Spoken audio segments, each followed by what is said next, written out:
The principle is one: knowledge must be prioritized above dunya, above anything else, that whether it's seeking, money or risk or whatever it might be.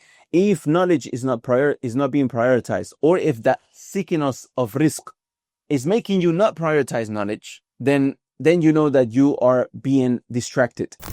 Now, after Arabic, the scholars agree that the student begins with memorizing the Quran. This roadmap places it at the top for a reason. If you are serious about knowledge, then these two steps, Arabic and Quran memorization, are your foundation. If you haven't completed them, don't rush to anything else. Now, how to apply this in real life? Knowledge requires time. You must carve out hours every day for seeking knowledge. This could be online classes, it could be your local masjid, or sometimes you might have to travel to another country to study. Like I did when I was 18 and I went to Egypt for about 6 years, and then I went to Mauritania for 3 years. The principle is one: knowledge must be prioritized above dunya, above anything else, that whether it's seeking, money or risk or whatever it might be.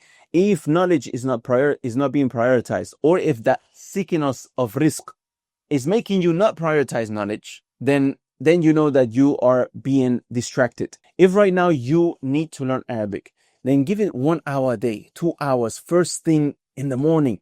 Complete that chapter of your life. Then move to the Quran, the memorization. Then move to the Hadith, Tafsir, one book at a time. Obligatory knowledge comes first though. So remember that if you are already an adult, prayer is wajib. You have to know how to pray. So learning the rulings of Salah is wajib.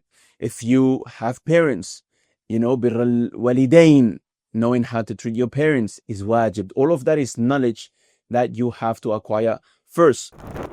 So I cannot emphasize on this enough. Learn the Arabic language, follow a structured process that you can go from A to Z. Like we have at Andalus Institute. If you want to know more about it, go ahead and check the first link in the description, as I said in the beginning of the video. But do that and you will live in a different universe with the tools that you will gain after learning the Arabic language, and the access that it will give you to the revelation of Allah Azza wa Jal.